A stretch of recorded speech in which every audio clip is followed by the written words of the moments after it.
साथ संगत जी, प्रेम से कहना धान निरंकार जी। एक नई साखी के साथ स्वागत है आप सभी का आपके ही अपने चैनल पर। हमारी आज की साखी का शीर्षक है सहारा। चलिए सुनते हैं आज की ये साखी। साथ संगत जी, आशा जी को अपनी बेटी, अपने 3 साल की नातिन और 2 माह के नाती से मिलने विदेश अकेले ही जाना पड़ा। बेटियों ने कहा कि माँ, आप इतनी दूर अकेले कैसे आएंगी? बच्चा अभी छोटा है, हम आपको लेने नहीं आ सकते। तो आशा जी ने कहा, अरे तुम्हारे पिता मुझे इतना आत्मविश्वासी, इतना आत्मनिर्भर और हिम्मती बनाकर चले गए हैं कि मैंने लगभग अपना पूरा देश ही घूम लिया है, और विदेश तो फ्लाइट में ही बैठ कर आना है ना, तो चिंता ना करो। रात को जैसे ही 12 बजे विदेश में आशा जी पहुंची तो उनकी बेटी और दामाद गाड़ी लेकर उन्हें लेने के लिए आए थे। आशा जी ने कहा, इतनी ठंड में क्यों आए, मैं टैक्सी करके आ जाती। तो ये सुनकर बेटी ने कहा, अरे आप इतनी दूर इतनी रात को अकेले कैसे आती? अब एक दिन की बात है कि वो सभी लोग शाम को बैठे थे, कुछ बातचीत हो रही थी। आशा जी ने उदास होकर कहा कि मेरी बीमारी अब सिर उठाने लगी है, मैं तो अब बिल्कुल अकेली हो गई हूँ, मेरी ज़िंदगी का कोई उद्देश्य नहीं रह गया। तुम सब बाहर हो और मैं वहाँ अकेले, मेरा तो कोई सहारा ही नहीं रह गया। मुझे कुछ हो गया तो मैं किसके सहारे रहूँगी? आशा जी की आंखों से आंसू बह पड़े। तो उनकी बेटी ने उनके आंसू पोंछते हुए कहा, माँ मैं हूँ ना, आपको ज़रा सा भी कुछ हुआ तो मैं तुरंत आपके पास आ जाऊँगी, जहाँ भी आपका इलाज करवाना होगा मैं करवाऊँगी। तो आशा जी ने कहा, बेटा तेरे 2 बच्चे हैं, एक तो अभी 2 महीने का है, तुम इन दोनों को लेकर कैसे आओगी? तो बेटी ने कहा, नहीं माँ, ये बच्चे ये लोग संभालें, मेरी जिम्मेदारी आप है, आप मेरी प्राथमिकता हैं। आपने हमारे लिए क्या कुछ नहीं किया, अब हमारी बारी है। ये बच्चे अब इनकी जिम्मेदारी है जब तक आप ठीक नहीं हो जाती। तो इतने में आशा जी का दामाद उठकर आशा जी के पैरों के पास आकर बैठ गया। बोला, माँ आपने ये कैसे कह दिया कि मेरा कोई सहारा नहीं है?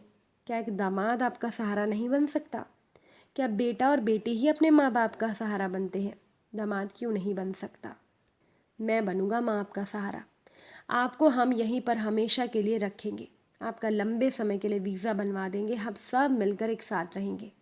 आपने ये कैसे सोच लिया कि हम आपको अकेला बेसहारा छोड़ देंगे? हमने सबने पहले से ही सोच लिया था। अब दामाद ने जैसा कहा वो उस पर अमल भी करने लगा। कहने लगा, माँ को पौष्टिक खाना खिलाना है, माँ दिन भर रसोई में काम नहीं करेंगी। शाम का खाना दोनों पति पत्नी मिलकर बनाते थे। आशा जी के लिए जूस बनाना, नाश्ता देना, समय समय पर फल काट कर देना और उनकी पल पल की निगरानी करना, ये सब कुछ देखकर आशा जी का मन खुश हो रहा था। अब आशा जी की बेटी तो अपने दोनों बच्चों में ही लगी रहती थी। अब एक बार आशा जी के दामाद ने कहीं पर्वत पर घूमने का प्रोग्राम बनाया। दामाद ने कहा, माँ के पास वहाँ की ठंड के मुताबिक गर्म कपड़े और बूट नहीं है। बस फिर क्या था, सबको लेकर चल दिए।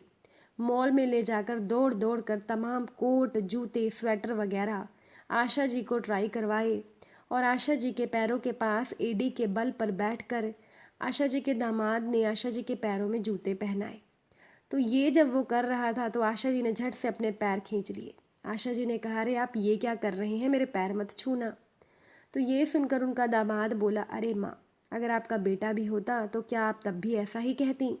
अब मेरे साथ इतना भेदभाव क्यों करती हैं? आशा जी ने भावुक होकर दामाद के सर पर प्यार से हाथ फेरा और बोली, बेटा तुम जैसा दामाद पाकर तो मैं धन्य हो गई। आशा जी जब तक विदेश में रही, दोनों बेटियों से बढ़कर आशा जी के दामाद ने उनकी अच्छे से देखभाल की। अब तो आशा जी की हमेशा के लिए विदेश में रहने की प्रक्रिया शुरू कर दी गई थी।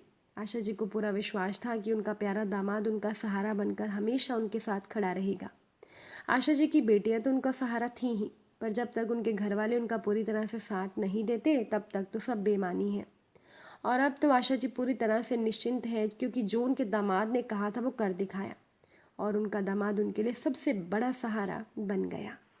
सत्संगत जी, अगर आज की ये साखी आप सभी को अच्छी लगी हो, वीडियो को लाइक शेयर ज़रूर करिएगा। आप सभी से फिर मुलाकात होगी नई साखी नए विचारों के साथ। साथ संगत जी, प्यार से कहना धन निरंकार जी।